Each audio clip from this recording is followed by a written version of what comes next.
Good morning students. ग्रीष्मावकाश के पश्चात एक बार पुनः ऑनलाइन क्लासेस में हम लोग अध्ययन को प्रारंभ करेंगे। ग्रीष्मावकाश से पहले हम लोगों ने हिंदी व्याकरण, जिसे आप हिंदी लैंग्वेज कहते हैं, उसके बारे में अध्ययन किया था। अब हम लोग हिंदी साहित्य, जिसे आप हिंदी लिटरेचर भी कहते हैं, उसके बारे में अध्ययन करेंगे। तो आज हम लोग पहला पाठ इतने ऊंचे उठो, जो कि एक कविता है, उसके बारे में अध्ययन करेंगे। इतने ऊंचे उठो कविता द्वारिका प्रसाद माहेश्वरी द्वारा रचित है। तो कविता को जानने से पहले हम लोग द्वारिका प्रसाद माहेश्वरी के जीवन परिचय के बारे में कुछ जानकारियां प्राप्त करते हैं। द्वारिका प्रसाद माहेश्वरी का जन्म आगरा उत्तर प्रदेश के रोहता गांव में 1 दिसंबर सन 1916 में हुआ था। इन्होंने शिक्षा का व्यापक प्रसार करने और शिक्षा के स्तर को ऊंचा उठाने में अतुलनीय योगदान दिया। इन्होंने बाल साहित्य पर 26 पुस्तकें लिखीं। इनके अतिरिक्त 5 पुस्तकें नव साक्षरों के लिए भी लिखीं। इनके 6 काव्य संग्रह, 2 खंड काव्य, 3 कथा संग्रह तथा द्वारिका प्रसाद माहेश्वरी रचनावली 3 खंडों में प्रकाशित हुई हैं। इनकी प्रसिद्ध कविताएं हैं वीर तुम बढ़े चलो, हम सब सुमन एक उपवन के, सूरज सा चमकूं आदि है। इनकी मृत्यु 29 अगस्त सन 1998 में हुई। तो यह तो कवि का परिचय था। आइए अब हम लोग कविता के बारे में जानकारी प्राप्त करते हैं। कविता इतने ऊंचे उठो। कविता को पढ़ने से पहले हम लोग कविता के केंद्रीय भाव को जान लें। आखिर इस कविता के माध्यम से कवि क्या बताना चाहता है। तो प्रस्तुत कविता में द्वारिका प्रसाद माहेश्वरी कवि द्वारिका प्रसाद माहेश्वरी जी अतीत को भुलाकर भविष्य के लिए नवीन सृजन की आशा रखता है। कवि कह रहा है कि हमें अपने भूतकाल को, यानी अतीत को, पुराने दिनों को भूलकर भविष्य का नवनिर्माण करना चाहिए। वह धरती पर स्वर्ग लाना चाहता है और इस संसार में भेदभाव, ईर्ष्या और द्वेष को त्याग कर सभी को समभाव से देखने का संदेश देता है। आइए हम लोग कविता का वाचन करते हैं। इतने ऊंचे उठो कि जितना उठा गगन है, देखो इस सारी दुनिया को एक दृष्टि से, सिंचित करो धरा समता की भाव वृष्टि से, जाति भेद की, धर्म वेश की, काले गोरे रंग द्वेष की, ज्वालाओं से जलते जग में, इतने शीतल बहो कि जितना मलय पवन है। कवि कह रहा है कि हम लोगों को इतना ऊंचा उठना चाहिए, इतने आगे जाना चाहिए, यानी इस संसार में अपना नाम इस प्रकार से रोशन करना चाहिए जिस प्रकार से पूरे संसार में यह गगन अर्थात आसमान फैला हुआ है। देखो इस सारी दुनिया को एक दृष्टि से, और पूरे संसार को, पूरी दुनिया को एक ही दृष्टि से अर्थात एक ही भाव से देखना चाहिए, यानी कि उसमें कोई भी भेदभाव नहीं करना चाहिए। सिंचित करो धरा क्षमता की भाव वृष्टि से। और कवि कह रहा है इस धरती को सिंचित करो, सींचो समता की भाव वृष्टि से, यानी कि समता, आपस में समानता लेने, भाईचारा के भाव से, भाईचारा के भाव जैसे वृष्टि, वृष्टि बोलते हैं वर्षा, यानी भाईचारा नामक रूपी वर्षा से इस धरा को, इस धरती को सिंचित करो।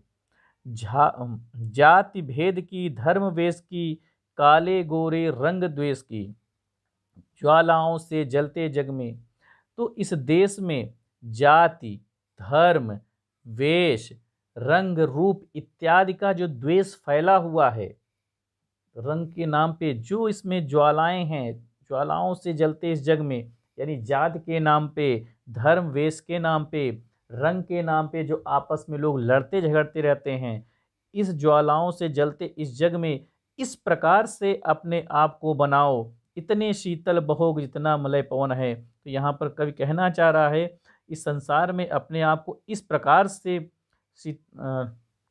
ठंडक प्रदान करो, क्योंकि लोग आपस में लड़ रहे हैं, तो अपने मन को शीतल यानी शांत बनाओ। जिस प्रकार से मलय या था जो ठंडा ठंडी ठंडी हवा होती है, मलय पर्वत, यहाँ पे मलय की बात है। मलय कौन से मतलब है कि मलय एक पर्वत है, वहाँ से आने वाली जो हवा होती है वह अत्यधिक शीतल होती है।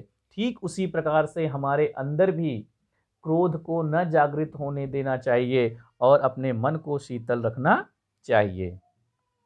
नए हाथ से वर्तमान का रूप संवारो, नई तूलिका से चित्रों के रंग उभारो, नए राग को नूतन स्वर दो, भाषा को नूतन अक्षर दो, युग की नई मूर्ति रचना में इतने मौलिक बनो कि जितना स्वयं सृजन है।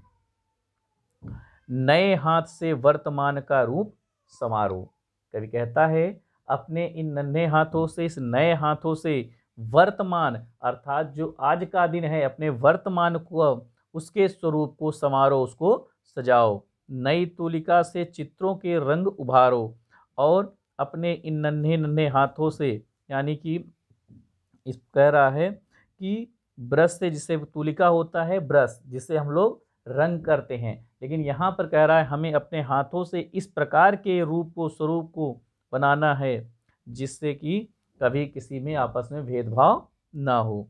नए राग को नूतन स्वर दो, भाषा को नूतन अक्षर दो, और नए राग का नूतन स्वर दो। हम लोग जो भी कुछ कहते हैं, कोई भी गान करते हैं, कुछ भी करते हैं, उसमें नए नए स्वर डालो। भाषा को नूतन अक्षर दो, अगर हम लोग आपस में बातचीत करते हैं तो उसमें नए नए अक्षर, नया नूतन अक्षर का मतलब क्या है कि अगर हमारे अंदर कड़वाहट की भाषा का हम लोग प्रयोग करते हैं तो वहाँ पर कुछ ऐसी भाषाओं का हमें प्रयोग करना चाहिए जिससे आपस में मनमुटाव की भावना खत्म हो जाए। युग की नई मूर्ति रचना में इतने मौलिक बनो कि जितना स्वयं सृजन है। इस युग की, यानी इस संसार के, इस युग में जो अभी नया युग है, अर्थात भविष्य में जो बना रहे हो, जो आपका युग है, इसमें इस प्रकार से मूर्ति की रचना करो, यानी अपने देश को इस प्रकार से बनाओ कि जितना स्वयं सृजन है। जिस प्रकार से मूर्ति रचना होती है, स्वयं रचना भी कम पड़ जाए, इस प्रकार से आप मूर्ति रचना करो जितना वह स्वयं है। लो अतीत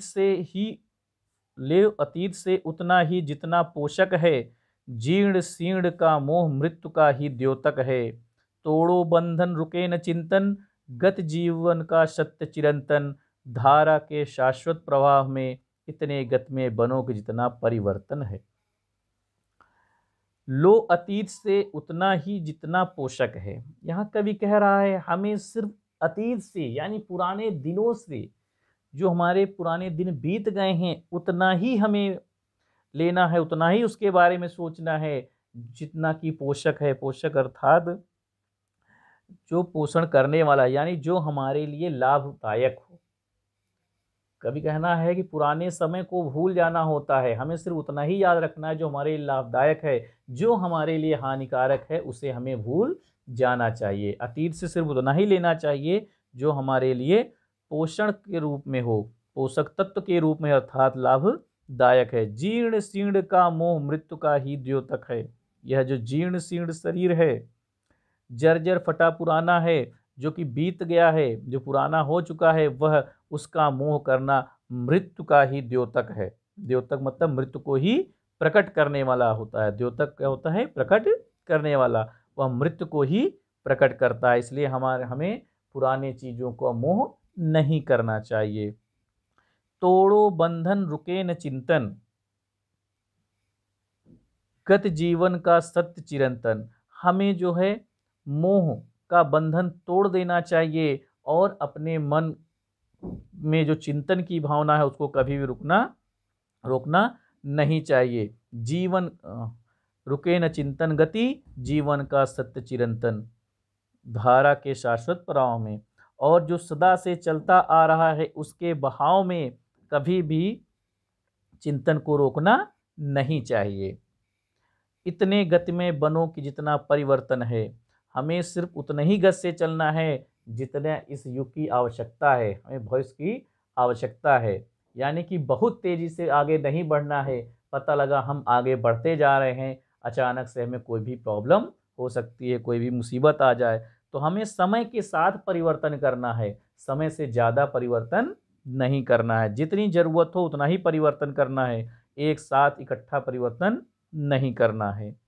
चाह रहे हम इस धरती को स्वर्ग बनाना, अगर कहीं हो स्वर्ग उसे धरती पर लाना। सूरज चांद चांदनी तारे, सब हैं प्रतिपल साथ हमारे। दो कुरूप को रूप सलोना, इतने सुंदर बनो कि जितना आकर्षण है।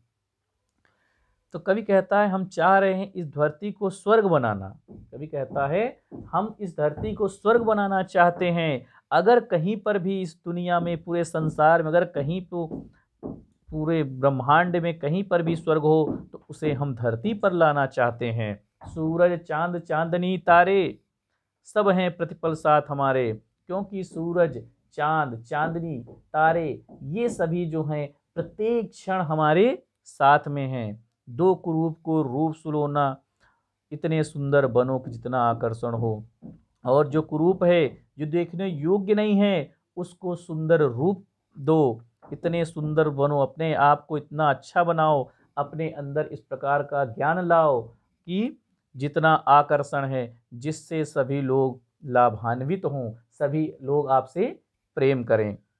इस कविता में द्वारिका प्रसाद माहेश्वरी ने भारत देश में नए युग के बारे में कहा है कि अतीत को भूल जाओ और वर्तमान में रहकर नए भविष्य का निर्माण करने के लिए कहता है। तो आज के लिए इतना ही। कल हम लोग नए वीडियो के साथ हाजिर होंगे। धन्यवाद।